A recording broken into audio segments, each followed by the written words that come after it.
珠海航展将要展示出中国空军的战略转型。没有轰20，中国空军就不能算战略空军了吗？各位网友，大家好，我是刘小飞。9月底啊，珠海航展呢就要开幕了，第13届嘛。到时候呢，应该我也要去看一看。然后在第13届中国珠海航展新闻发布会上呢，空军已经宣布了，我们中国人民解放军空军已经跨入了战略空军这个门槛。听到这个宣布之后，很多网友特别兴奋，第一反应是不是珠海航展这个新闻发布会上讲这话？那航展是不是该展示轰20了？是不是轰20可能就要首飞了，就跟大家见面了吧？因为大家第一反应是什么呢？你有了轰20才能算战略空军。其实呢，战略空军跟咱们这个轰炸机有多大，还真没有一个特别必然的关系。当然，我们说战略轰炸机肯定得大一点才行。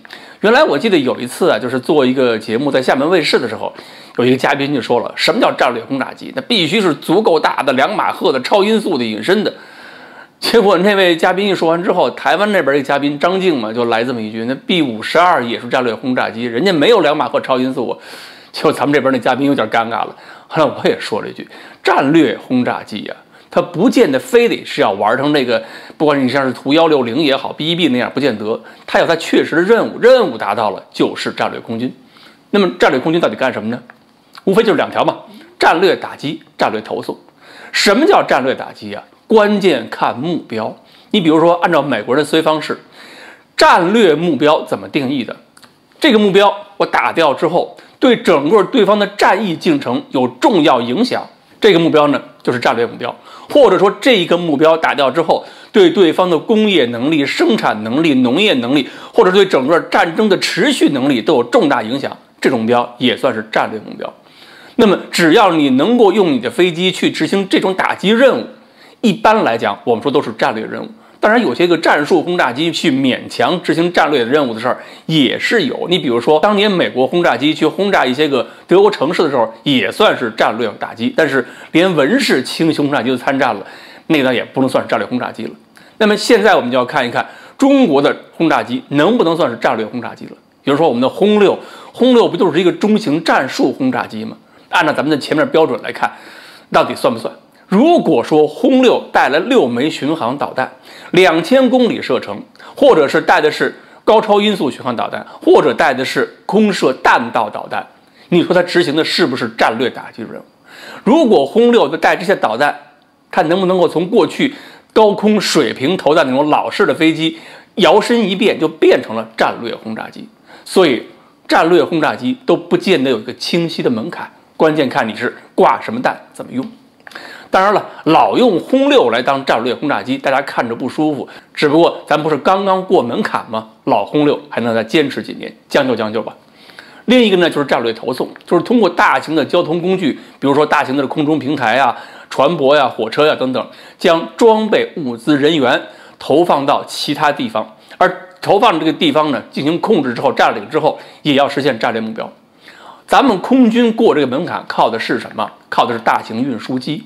以前我们买伊尔76，但是我们要有足够的大型运输机，只能靠我们自己，不能学印度靠买啊。就算你想买，比如 C-17那飞机是好，美国也不卖。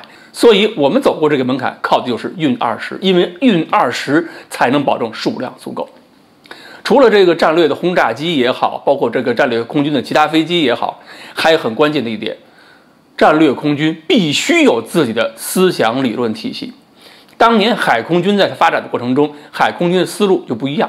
解放军海军很早就喊的是，我们要把海军变成战略海军，因为海军很早就开始要承担一些战略任务了，这个比空军承担任务更早一些。而空军是喊的是空军战略，因为那个时候我们的装备体系还撑不起是战略空军。直到现在有了这个歼20远程的一种隐身战斗机，有了这个轰20发展的这个影子，然后有了运20这样的投送能力，这些能力逐步跟上之后，空军才能够从空军战略的说法逐渐过渡到开始明确的建设战略空军。而这次我们说呢，已经是跨入了战略空军这个门槛儿，这个听起来好像是不提气，给人感觉我们是刚刚入门。不过网友也别担心，也别忘了，我们说的刚刚入门是时间上刚刚入门，不是能力上、技术上刚刚跨入门槛。同样是跨入这个门槛，我们跟别人不一样。我们一进门，一过这个门槛，就是带着5代战斗机，带着隐身轰炸机，带着远程长航时隐身无人机、察打一体无人机这些东西走过门槛的。所以从走进门槛到占据舞台中央，我们的速度应该是各国空军发展历史上最快的。估计后边再过门槛的国家想赶也赶不上。好。关于中国战略空军转型到底是转成什么样，怎么转，我们今天呢就说到这里，欢迎大家继续关注我们的栏目，我们下期再说。